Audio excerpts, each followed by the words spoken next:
good evening, everybody. It's a Turnbuckle Bandwagon. It's a lovely Tuesday evening here in the Northeast. My guest today, you know her from Action Arcade. She wears a lot of neon, likes junk food, and JEAN CLAUDE VAN DAMME. It's Erica Leigh. How are you?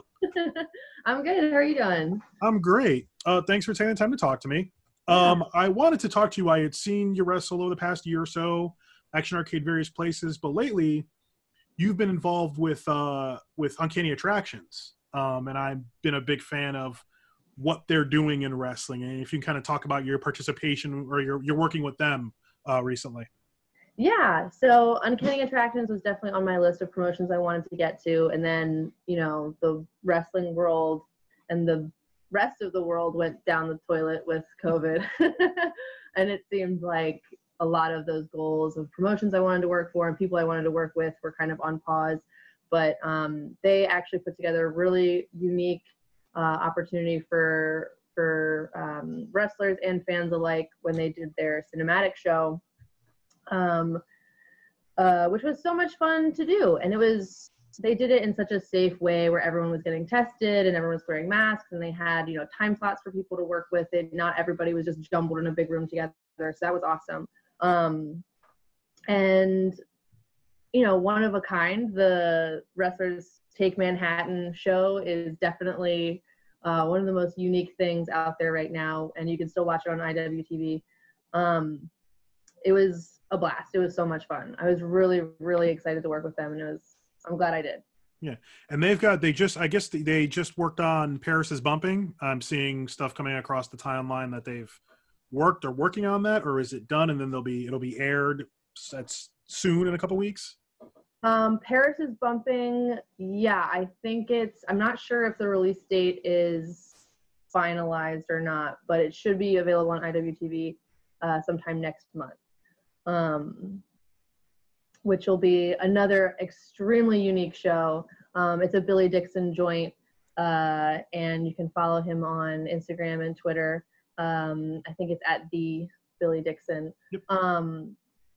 Yeah, that's another really unique show that everyone should be watching out for. And when it drops, it's going to be, awesome. I'm so excited. What is it that you think that Uncanny Attractions brings to wrestling that maybe wrestling could use more of? It's such a different and unique show. I think their philosophy, I don't want to say cater to, but they're definitely interested in bringing in casual fans and being interesting to people who maybe aren't the traditional wrestling fan. Yep. Which, you know, if you're broadening your base or doing something different, I think that's always a good thing.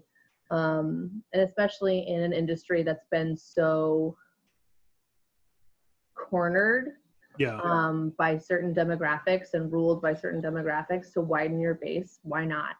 I think that's something they do really, really well. And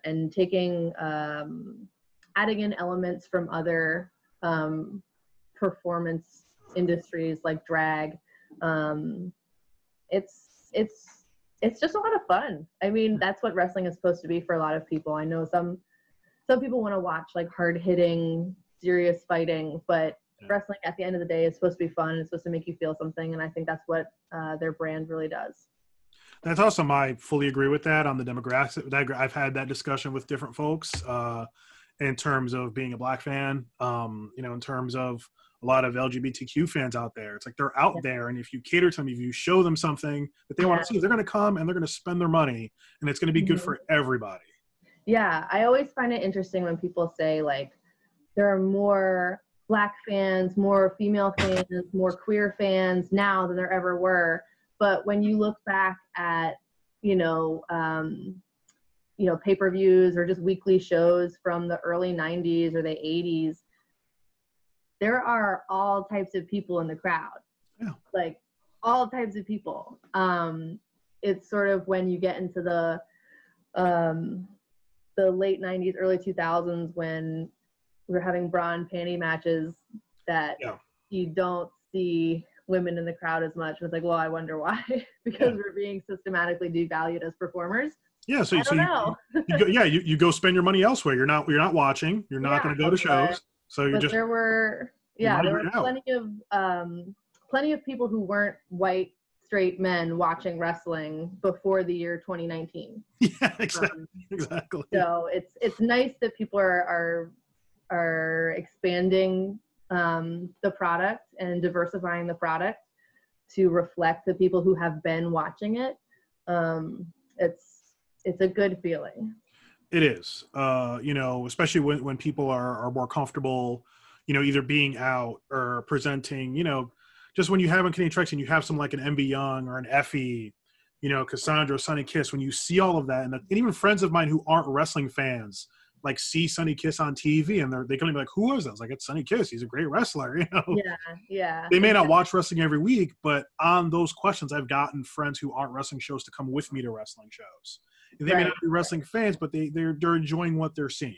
Mm-hmm. And part of that is representation, and part of that is an interesting look and an interesting character. So you could never argue that Sunny Kiss is not interesting to watch. No, you can't make that like, you just couldn't. No. And I think that's a huge part of it, where the powers that be got really used to the same type of person with the same type of look and the same style of wrestling over and over and over again. And it's just not that interesting. Like, I've been to shows where, there's one women's match on the card and then every other match looked very similar to each other. And I was just kind of like, all right, so you only needed 2 of us, but you've got like 12 of the same guy. Like, yeah, and speaking of interesting, let's talk the importance of, let's talk your ring gear, because there's neon everywhere. We'll talk about that first. I dig it. I saw one of your matches on YouTube. I think it was Megan Mason. You were doing, it was the neon kind of, I don't think it was like the tiger stripe type deal going, and you've kind of, lots of neon. It's very Trapper Keeper. And I dig it. Thank you. Yes. That is definitely that's a word association I could dream of. You would be surprised how expensive Trapper Keepers are. If you want like a legit one from the 90s on like eBay now? or Etsy or anything, Really? they're like expensive now. Like, I mean, I grew up, I'm probably a little older than you, but like, I grew up, through the 80s, and I was a teenager in the 90s, teenager in early 20s and 90s. But like, I'd go to, when I would, like, I had a job and I would go to like Caldors or Kmart and like buy a Trapper Keeper for like $8. Like, what are we talking? $50. Wow. If Okay. you want like a cute Lisa Frank one, like a real deal Lisa Frank Trapper Keeper, they resell them on eBay for big bucks now. It's really? kind of annoying. Yeah. Speaking of Lisa Frank, there's a great piece of long form journalism, and we're going off the rails here. There's a great piece of long form journalism called Inside the Rainbow Gulag that was written a few years ago. That's one of my favorite pieces of journalism, and it talks about the rise of Lisa Frank and the production. Okay. It was on Gawker, RIP Gawker, years ago. I have it saved somewhere, but it's a great piece. I share it with people. When you mentioned Lisa Frank, it was like, it just talks about the aesthetic and how it blew up and then kind of faded off. Yeah, you'll have to link that to me. I want to read that. I will track it down and send it to you. It's a great piece. But yeah, $50 no, that's So I mean, you go with that gear, and that's pretty much, I mean, the neon green and the red, and it's just boom, hello, here I am. As many colors as could possibly fit. You can jump in there. Oh, and let's talk about you're like, do you have an athletic background? Like, did you play sports growing up? I did, yeah. So I started playing tennis when I was like 7 years old, and I played that all through high school and college. I didn't play varsity, but I played competitively for a long time. Okay. And then I did like 1 year of every random sport you could think of, because I just interested in a lot of stuff. So I always played tennis, and I always kind of trained on my own in the gym. But I did 1 year of softball and 1 year of figure skating and 1 year of field hockey. And I think I did like 1 class of karate when I was really little. My mom was like, too much. I think I probably liked it too much. Now, when does wrestling come in? When did you start training? I started training in September of 2017. Okay. So coming up on the 3-year mark. Okay. And usually there seems to be, when I've kind of gone with different interviews, a lot of folks say that it takes 2 to 3 years to kind of feel like, I don't know, maybe not comfortable, but kind of feel like you're in your lane technically. Is that true for you, or did you pick it up sooner, or? I think I don't know that I feel like I'm in my lane yet. Okay. I feel like I have so much more that I want to do and learn, and I want to get so much better that I definitely feel like I've come into my own over the last year for sure. But I just see so much more for myself that I don't even want to think about being in my own lane yet. It's like, no, my lane is coming. This is just the on ramp, you know?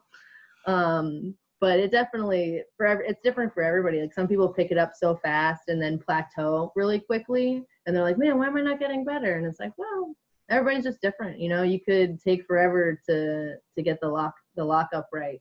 But then, you know, after that, everything just starts clicking, or it could be the opposite.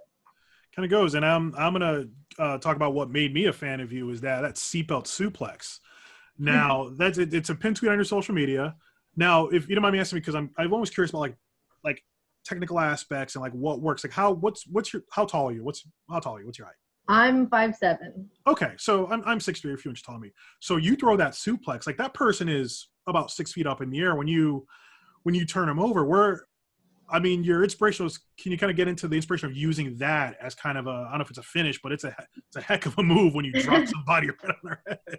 Yeah, when I started training at the Wrestle Factory in Philadelphia, I was training, I had a class that was like amateur wrestling for pro wrestling. Okay.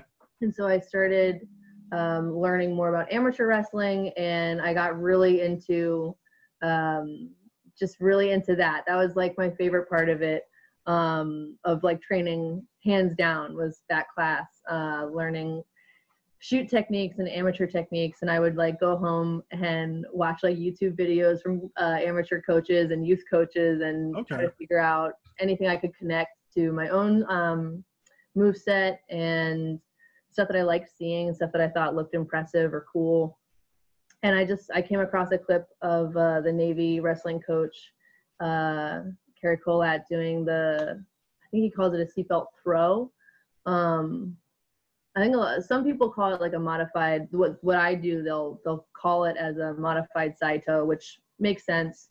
But yeah, it's like a seatbelt throw. So really in amateur wrestling, you would just kind of roll them over.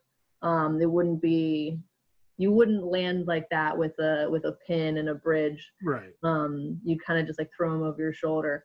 But yeah, that was the inspiration. I brought it to class and I was like, I want to do this. So that's the story of that suplex. Nice. And not to, you talk about you're doing this only a couple years. That to me, and this, I don't know if it's a proper comparison, people can get mad at me about it.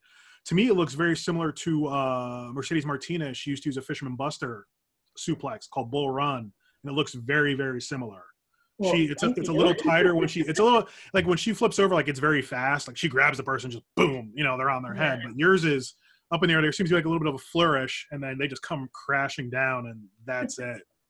Well, thank you for that comparison. That's high praise. It is. That's what I was like. Saw that, and then like you threw a spear at somebody, and a lot of folks throw spears, don't look great. Yours look pretty good. I forget who it was you hit, but they folded and hit the ground. Well, thank you. Yeah, generally my spear is very well received, and that makes me feel very good. That's the stuff I like. All right, let's get to the important stuff. Your junk food reviews. Yeah. You've done some interesting stuff. You did a mochi one. One of my roommates is real big into mochi. I kind of like them, but like now we're getting to this thing where like everything is mochi. Like I had a garlic mochi the other day, and I was like, I guess. Maybe I'm missing the point on what it's supposed to be, but. I love mochi. I love mochi candy. I love mochi ice cream. I've had like a dried, crispy, salty mochi snack. I love that. But the salty cheese mochi just didn't do it for me. I was thinking though, if you don't mind, if you'd be interested, we could do a candy review right now. Oh, go for it. Let's go for it. All right, cool. I forgot to set it up. Let me grab it. I'll be right back. All right.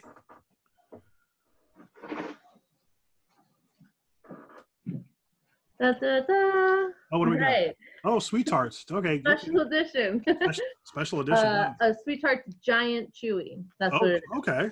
So they're like the really big ones, I guess. Oh, like the big like tablet things. Yeah.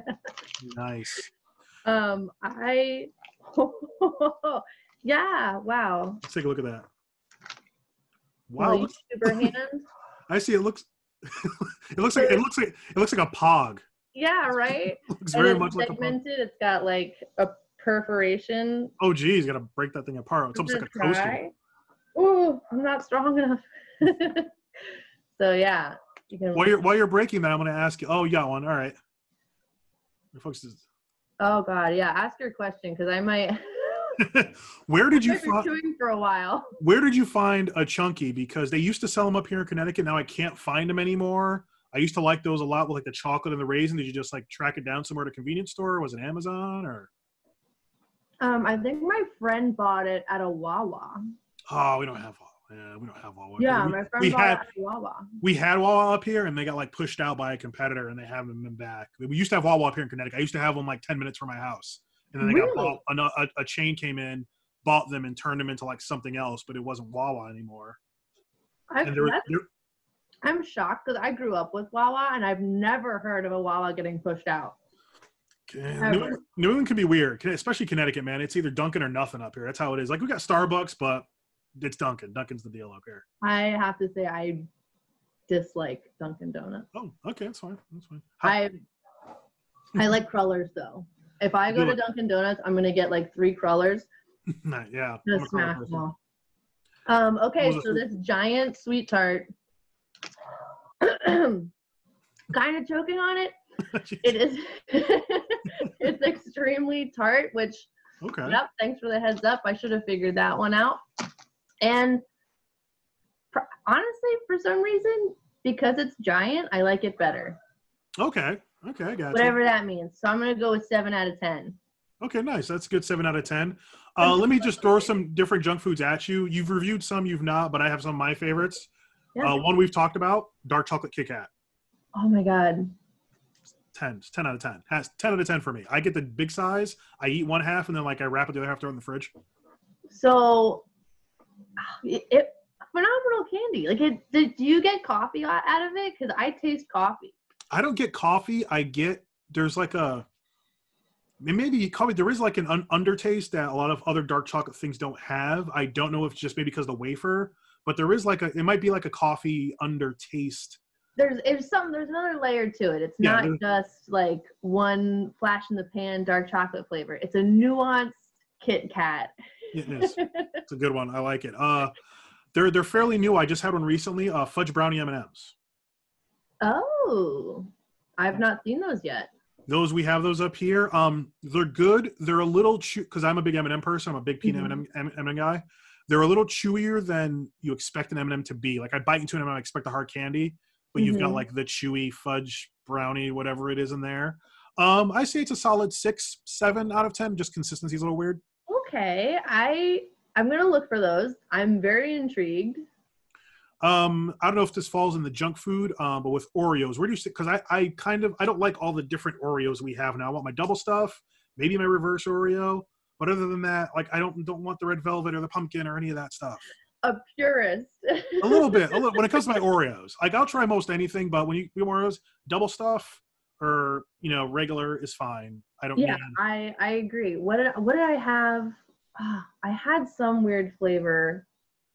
Not recently. It was probably like 6 months ago, and I can't remember what it was now. I'll try it. I'll try anything. Any Oreo flavor you put in front of me, I'll give it a whirl. But yeah, novelty flavors are. You have one, you like it or you don't. The classics are what matter, and I agree with you. Double stuff forever. Definitely make a quadruple stuff. Yeah. You peel like 3 off, and then you just twist them off, and you just you put those together, and you're good. The new ones I do like. Hershey did this like Hershey Reese's thing, where it's like half Hershey chocolate, half Reese's peanut butter, and it's got like stuff in it. Interesting. I saw an ad on Instagram for a cookies and cream Twix. Oh, okay. And my partner was like, "That's disgusting," and I was like, "No, I have to find it." The cookies and cream cookies and cream Hershey's are my thing. I love them immensely. Just the plain bar that's like white chocolate with cookie pieces. Love it. Right. A lot of people don't like white chocolate. I don't understand it. Like it's not chocolate. I'm like, it's still good. I don't love white chocolate, but I think that's because it's always paired with the wrong thing, because it's already so sweet. True. That's my gripe about it. That's my gripe. You see that bird just flew in my face? Tiny moth, and I was like, oh. Where do you come down on Girl Scout cookies? I'm a Samoa's guy. I'm Samoa's and s'mores. The s'mores are kind of newer. I'm a Samoa's. Pretty solid. If you put a box of shortbread cookies in front of me, I'll crush the whole thing. But on principle, I hate the Girl Scouts. Okay, fair. Yeah, there's some. I was a Girl Scout, and okay. I remember we had this like joint, like trip, some like day thing with like Boy Scouts and Girl Scouts, and the Boy Scouts went on a hike, and the Boy Scouts did all this fun stuff, and the Girl Scouts like baked cookies, and I was like, even as like a little kid, I was like, this is BS. I want to be outside. I don't want to bake cookies with y'all. You know what gets me? Okay, you know what? I'm with you on this, and we're going off the rails again. I had like 3 questions in the format. So the thing is, like, in fiction, they've figured out this scouting thing. Like, if you watch DuckTales, they have like the Junior Woodchucks, and everybody's together. And there's like another cartoon that has like I forget, it's like the Adventure something, and everyone scouts together. I'm like, they figured this out. Yeah. 25 years ago. Yeah. Just do that. I'm pretty sure in other countries they have like scouts that are just scouts. Just call it scouts and do all the stuff. Yeah. You know what I think it is? And this might be a little controversial, but I think American parents don't want to have those kind of conversations that might come up with their kids. Oh, I'm with you. It's patriarchy. It's all kind of the strict binary stuff. And I'm like, look, watch a few episodes of DuckTales. They do the Junior Woodchuck thing, and like they save the day. And that's everybody. That's like Webby and Louie and all figuring it out. Do your research. Watch DuckTales. Figure out the scouting thing. It's one deal now. And then you're going to have a generation of kids who are infinitely smarter than you, because they're going to be able to build whatever you need whenever you need it. True. Yeah. And we're going to move into a better future of getting past difficult conversation. But I'm with you on that. That sounds awful. Even when I was a kid, I thought it was weird. And I wasn't in Scouts at all. So from the outside looking in, you're like, that's not right. No. I'm just like, I'm going to play basketball, hang out with my friends, maybe go in the woods by myself. I'm fine. I'm good. I grew up in Connecticut, kind of the suburbs, but not really. But Scouts wasn't like a huge thing where I grew up. Okay. But I have a cousin who's an Eagle Scout. I'm very proud of him. He did like a very cool project. Both him and his brother. I love him, but I give him stick all the time for that. I was like, I'm proud of you, but 50 years of allegations, bankruptcy. Sorry. Yeah, we're good. Just going on the internet. All right, now, important stuff. Jean Claude Van Damme. Yeah. How and now did you watch these movies younger, or what led you into this journey into the greatest Belgian movie star of our time? Okay, I've never seen a Jean Claude Van Damme movie before this year. Oh, okay. So was it just something someone mentioned? I saw Max the Impaler tweet something about him, and I can't remember now what the tweet was, but I remember thinking like, I've never watched one of his movies. Like, I've always heard the name. Like, he's ubiquitous, right, in pop culture. Like, people who are 18 years old will like, that name sounds familiar. I think I know who that is. But like, they don't know who he is, but the name. Yeah. So I was like, all right, I gotta get into some of these movies here. And I got, I crowdsourced some best watches. People recommended their favorites to me, and I started with Kickboxer. All right. And I mean, what a world. I loved it. Kickboxer, was kind of I think Kickboxer there was a Kickboxer and Bloodsport. Those were kind of the two that, and again, being a bit older than you, I grew up with Van Damme and Seagal and that whole stable of people. So I remember like hearing his name, like you go like the you know, the video store, you know, back when Blockbuster and video stores were a thing, kids. You go to the store to get a movie, you know.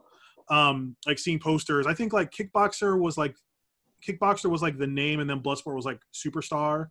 But Kickboxer is very kind of a basic, it's your basic Van Damme movie. You know, you're going to see him like do the splits. You're going to see his butt. Check.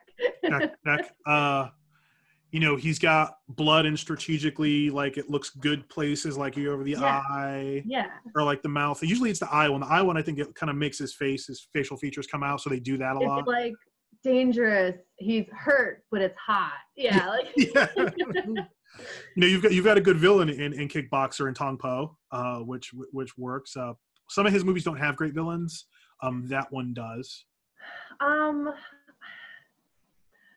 So Bloodsport I haven't seen yet, and we're saving it for the end because that's like the culmination of the Van Damme-nation that we're on. Okay, gotcha. Because everyone keeps saying, gotta watch Bloodsport. I'm like, I know. I keep hearing that that's like the one to see, and I want to save it, right? One of the ones.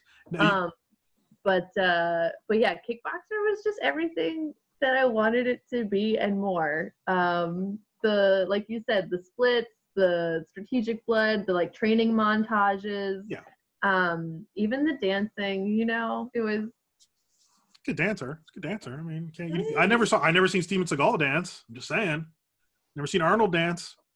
You know, there's an argument to be made here. There is. You can, you know, he's and now you saw Double Impact. Yeah, which I love. Which is one of, I think that was one of the ones when he was like a superstar. That was like the big budget.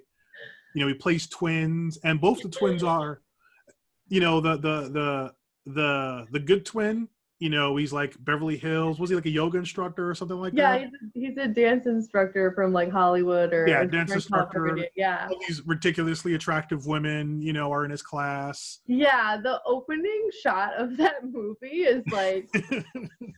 You almost think like, did I put the wrong one on? Yeah, is this is okay. I'm making sure. And then his twin brother. That was really what like drew me in when I read a synopsis, and it was like Jean Claude Van Damme plays his own twin. I was like, he plays both. Two? Gotta watch it. His brother is the like bad boy. Get the hair slicked back. Yeah, he wears like he's like a drug trafficker. He's a smuggler. He's a smuggler. Smuggler, right? Yeah. And he like dresses in the most conspicuous way with like a leather like. Oh yeah, he's got the leather jacket over the tight black T-shirt. Yeah. The hair slicked back. He's got like the stubble going. But I do have to say, I thought he did it really well. I don't know if that's controversial. I don't know if people are going to think I have like bad taste in movies and acting now, but like I thought he actually played both roles so well. I was really impressed by it. I was like, I'm in, I buy it. These are brothers. Yeah, it's enjoyable. You know, it's an enjoyable film. He manages both well. I believe he's a nice dance instructor from Beverly Hills, and then I also believe that he smuggles stuff out of Hong Kong, you know, exactly. You know, you have Sudden Death. Sudden Death is kind of a favorite of mine. I'm a hockey fan. I'm not a Pens fan, but I am a hockey fan. But it's a nice basic, you know, he's a working man, blue collar, fire marshal type. It's very like tug at the heartstrings in a way that the other movies are not, because you have like such an emphasis on him being like the dad who's like trying to maintain that relationship with his kids even though he and his wife are separated. Like it's very, there's a lot of setup with like the motivation and like the emotional state of the characters. Good villain. Powers Booth is an amazing actor. So it was there. Yeah, the twists and the turns and the double cross in that movie, I was like, I did not see that coming. And then like an immediate death too.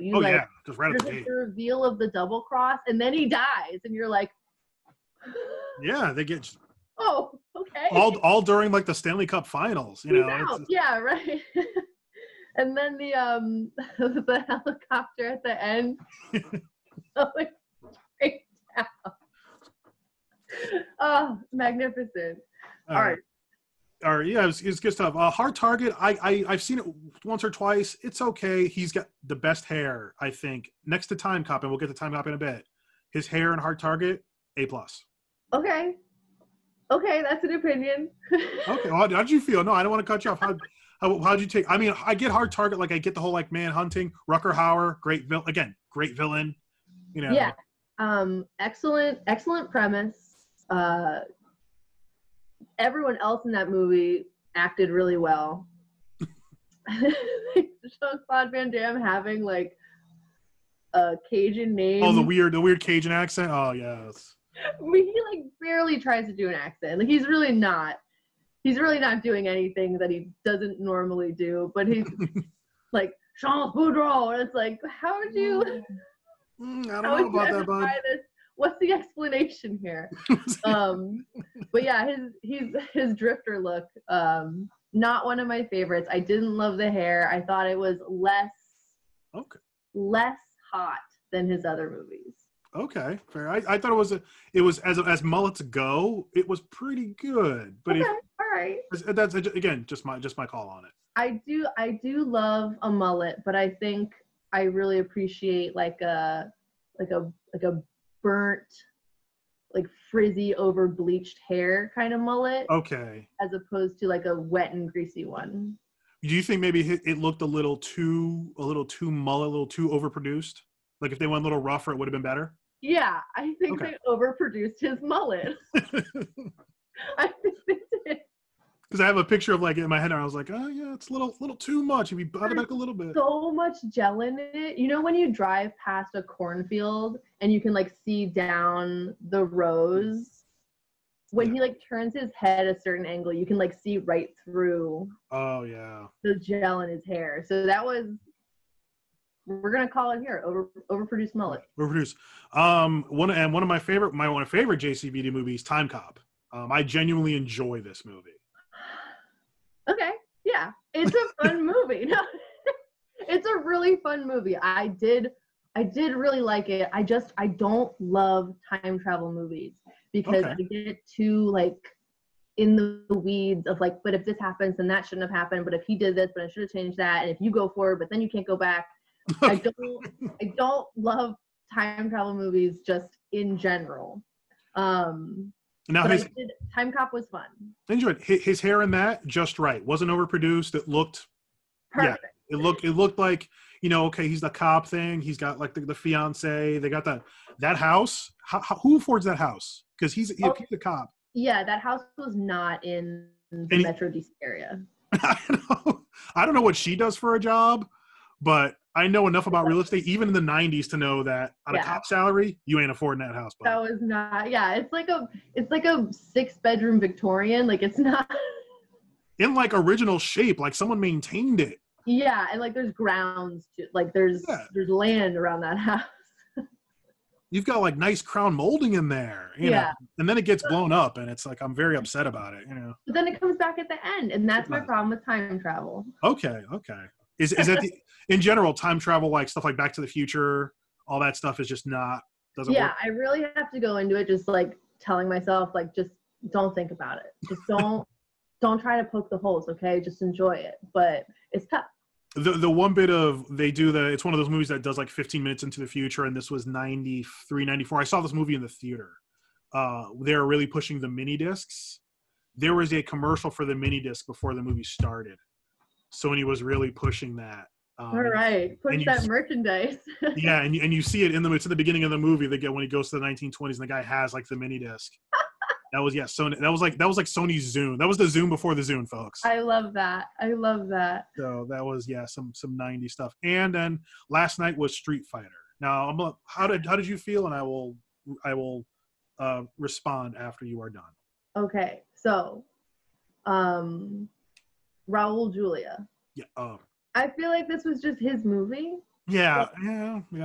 Like, sorry, Jean-Claude, this was not for you. Like, you were in it, but it wasn't really yours. I thought this movie was awesome. I know a lot of people like it ironically, or they think it's like so bad it's good, but I disagree. I think it's just good. Like, there were a lot of like really small details and like callbacks and homages and references, and I thought it was really fun. I think it was very self-aware. I think it was supposed to be like lighthearted and goofy and like I feel like what's the right hand man's name? DJ or Zangief, because they're yet to. Zangief. Yeah. He like knew exactly what his role was. He was like big tough guy, kind of dumb comic relief. Like he did exactly what he needed to do. It wasn't corny. He was like, I thought he was on point. And DJ too. DJ, like, I don't know. Everyone I thought did really well in their role. Jean Claude Van Damme did fine. Like he did fine. Okay, fair. But he wasn't like. Also, not enough kicking. Not enough kicking. Really, not even in the end. Like the fight between him and Bison is all kicking. When he flies out of the elevator or the pod, when he flies and kicks. Okay, yeah, that was pretty fun.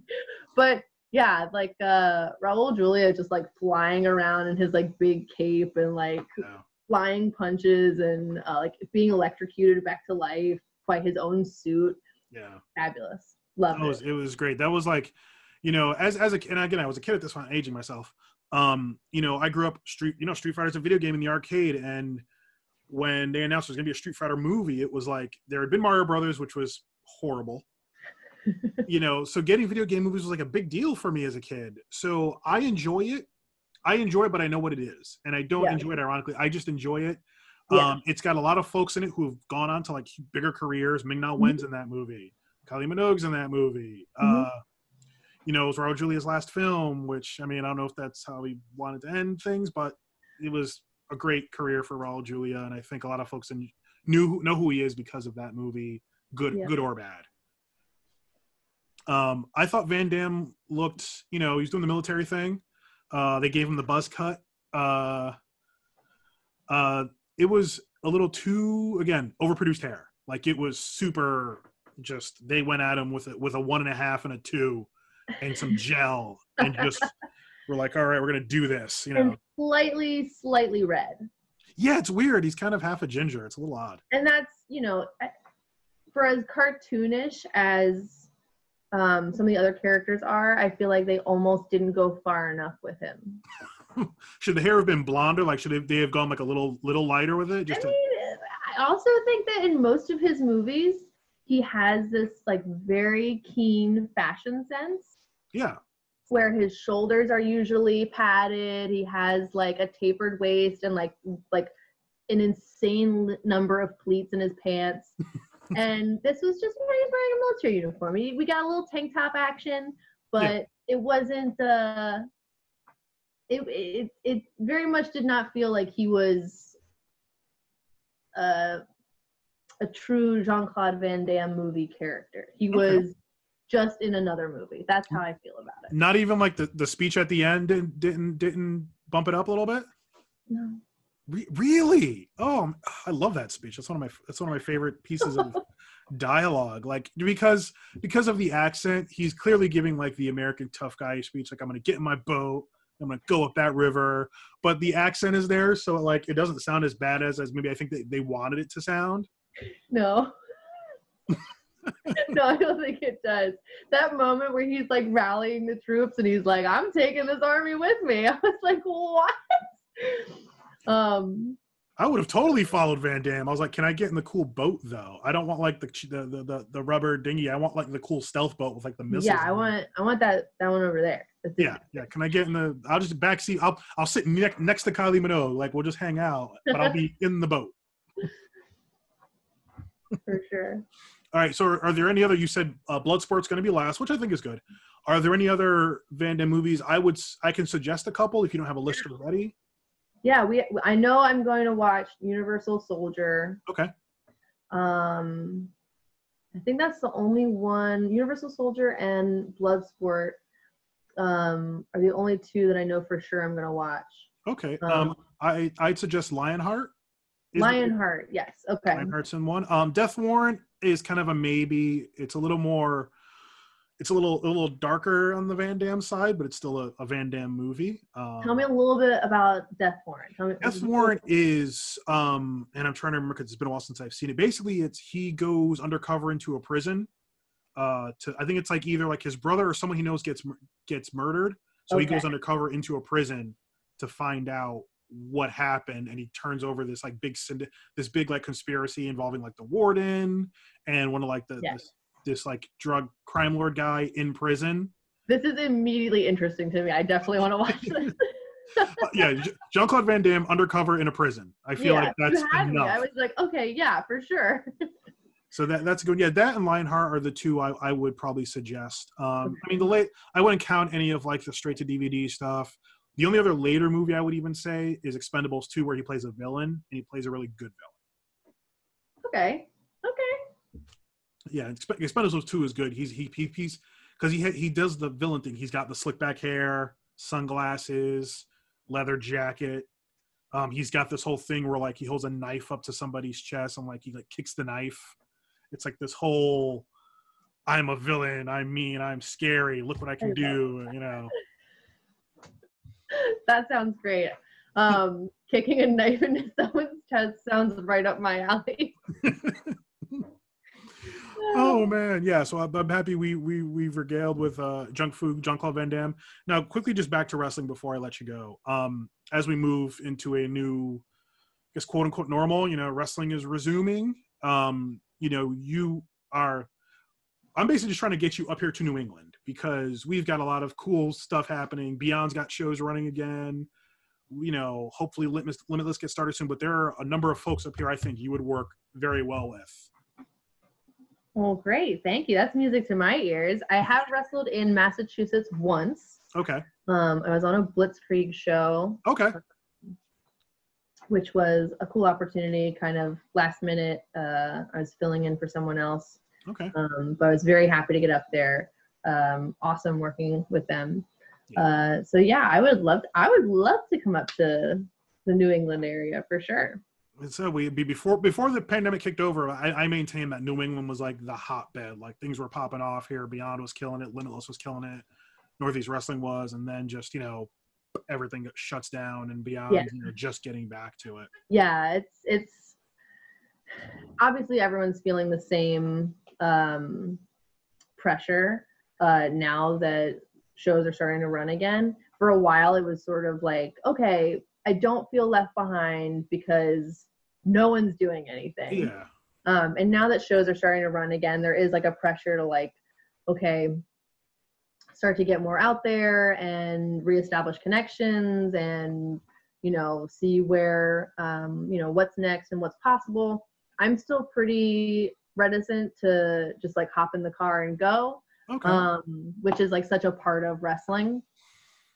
Because I do want to make sure that I'm going to shows that are being run as safely as possible. Yeah, and there's folks, number of promotions that are doing that. Beyond's doing that. Black Label Pro's doing that. Yeah. GCW's doing that. So I would say anyone out there who's a wrestler who's watching, do a little bit of research. There are promotions, some promotions that I won't. Folks who are running shows maybe shouldn't be. You know, I saw an inside show happen somewhere in like Texas recently.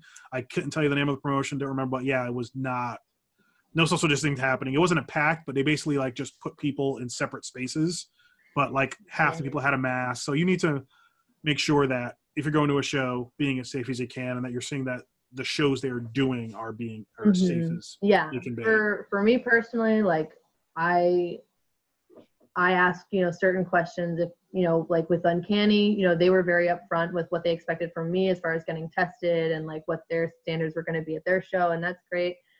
So yeah, that's kind of where I'm at, where I do want to have these opportunities as we start to reopen and move forward, but I want to make sure that we do them as safely as possible. So that's something that I'm checking in on as I try to contact more people. Gotcha. Erica, thank you so much for joining us. This was very fun. I feel like we should do this again once you've gotten through Bloodsport and a couple of other Van Damme movies. Maybe just do a whole episode with just different junk foods. We'll put a list together. I love that. Yeah, definitely. Definitely want to do this again. Where can people find you on the internet? I'm on Twitter at Erica Wrestles and Instagram at Erica Wrestles. And I'm on Facebook at Erica Leigh, Leigh. I think I'm probably the funniest on Twitter, so give that a follow. Do you have any other shows? Is there anything else coming up for you show wise, or are you still kind of in a holding pattern? Or Still sort of in a holding pattern, seeing what's available, seeing what's you know, available for release, so to say. But yeah, definitely look out for Paris is bumping. Gonna hit IWTV hopefully next month. And that's basically what I got. That's what I got going on. Nice. Thank you so much for having me. This was great. This was fun. Again, we're gonna loop back to this. There's gonna be more candy, more Jean Claude Van Damme. Yes. More wrestling as shows get going. Erica, thanks so much, and have a good evening. Thank you. You too.